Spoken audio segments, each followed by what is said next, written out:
Hey everybody, this is Tom again in Western North Carolina.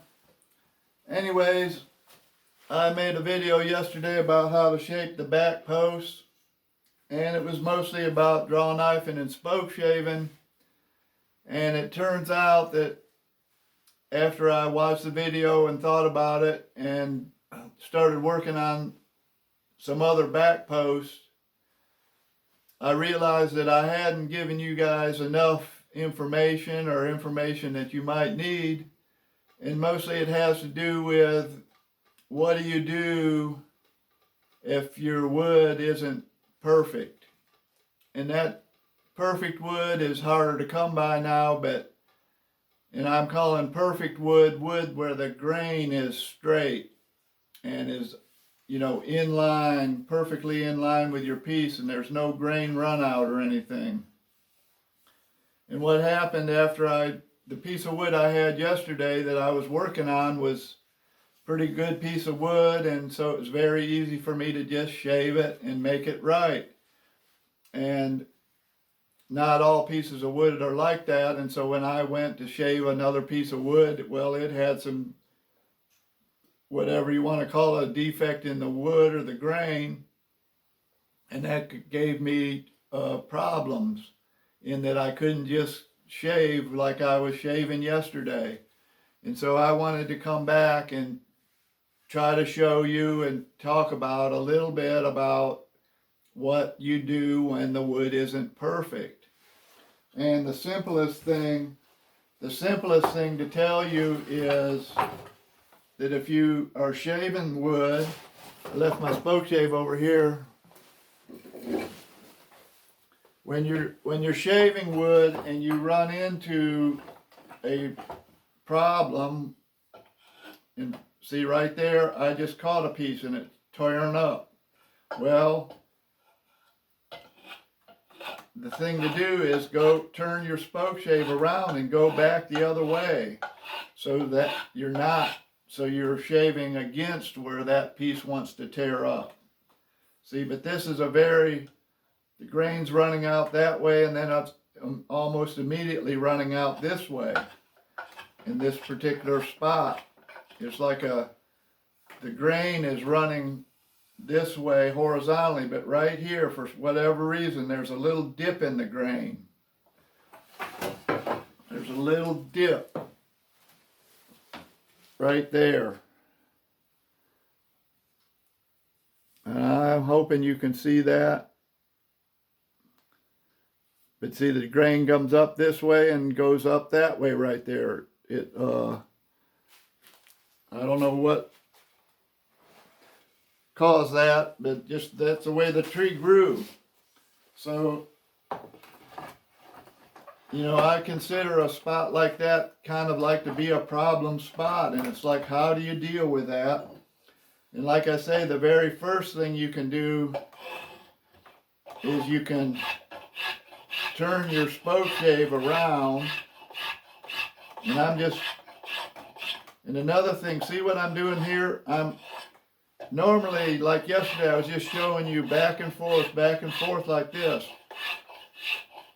But even if you're trying to do that, you can go diagonally.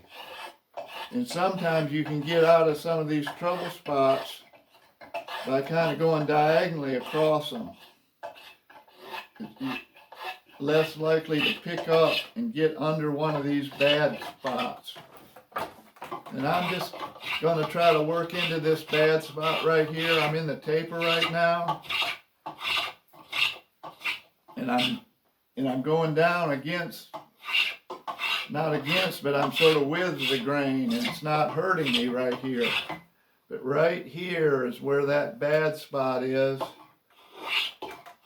And I'm trying to be careful to not get a big rip out of some sort there.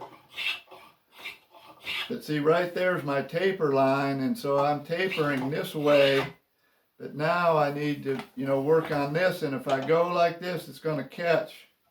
It already caught. There's a little bad spot there. I'm going to go over here on the side and see what happens over here.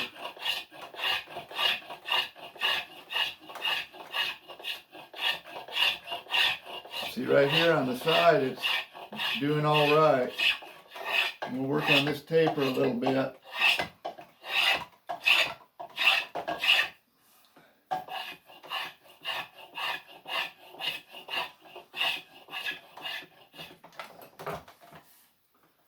So I'm gonna go back that way.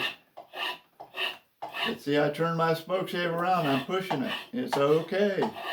Some people probably prefer to push their spoke shave all the time, and that's okay.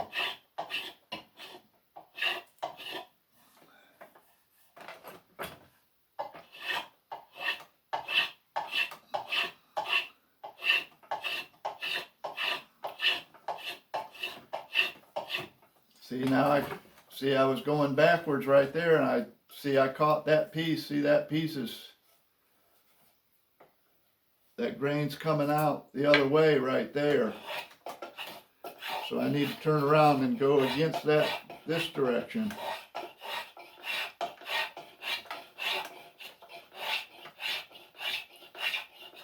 And just like that spot there, I couldn't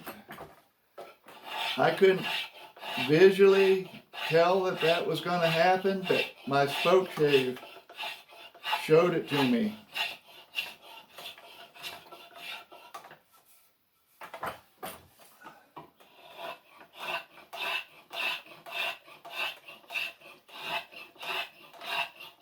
But I'm going pretty slow right now, just feeling my way and watching and trying to be real careful about what I do so I don't rip a piece out.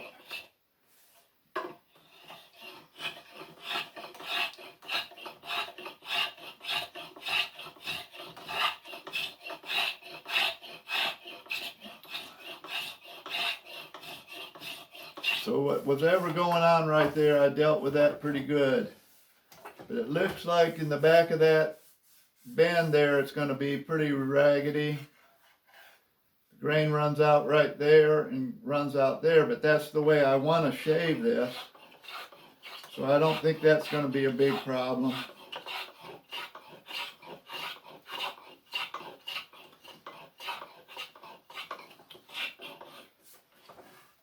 But I just wanted to remind you or tell you that the spoke shave can be pulled, it can be pushed, you can skew to the side, different things you can do with it.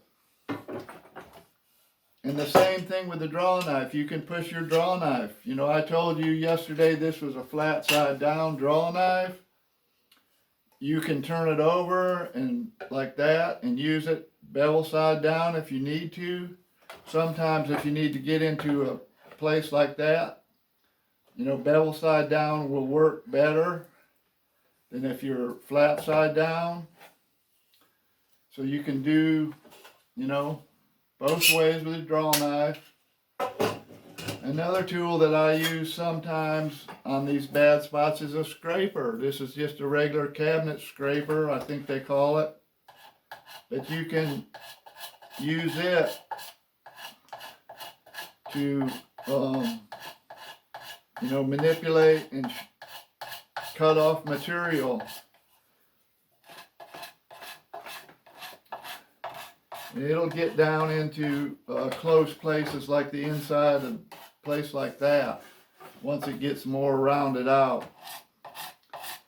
But this is a tool that sometimes you can use to fix up these bad spots.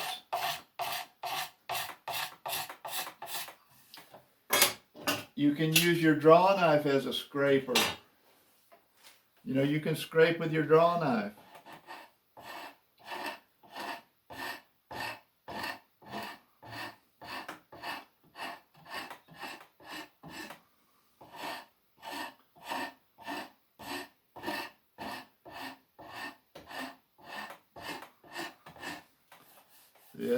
That's you know, using your draw knife as a scraper.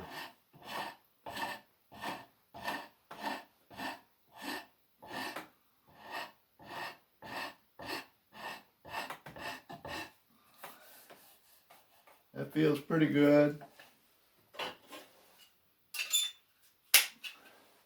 But a lot of these little defects like this get these little burrs showing up in them and stuff, and you can't do anything. Seems like you just can't get anywhere with them. Here's a little, I don't know, I guess I call it a 4-in-1 rasp. It's flat on one side, curved on the other side, and it's fine and coarse teeth. Sometimes I'll use something like this to take care of a little problem.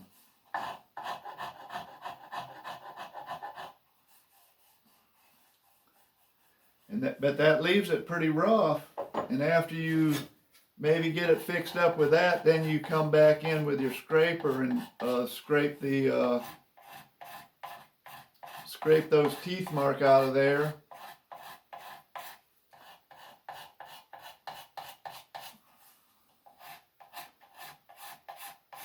And this scraper does not have a fancy burr or anything on it. It's mostly just 90-degree corners. And it's surprising how much you can scrape with a a good crisp 90-degree corner. And then, you know, if you have a knife, everybody's got to have a knife, you can scrape with your knife too. That, you know, a good knife makes a good scraper.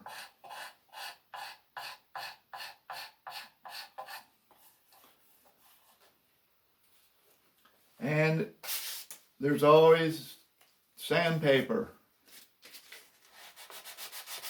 You know, you might get it as good as you think you can, but it still needs something. Sometimes sandpaper is the solution.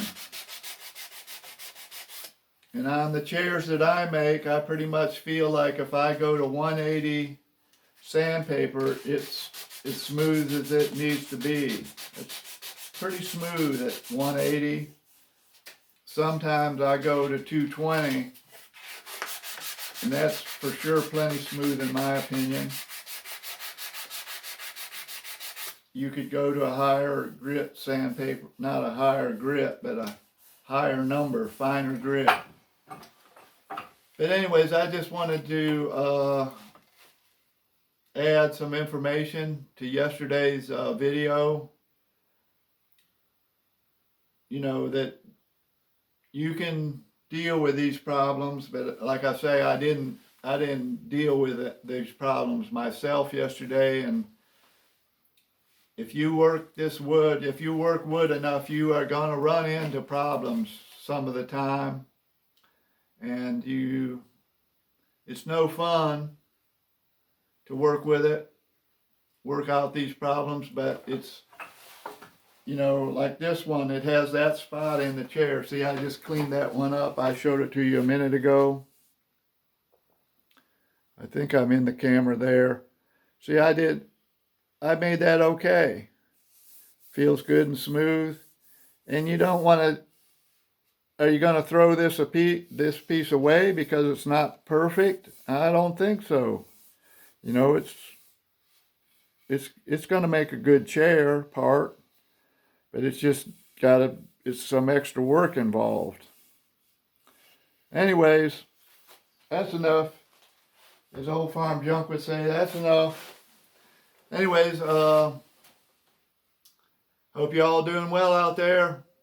Just keep on keeping on, and hope to see you another time. I hope you guys are getting some information out of this that's worthwhile. Anyways, see you sometime. Bye.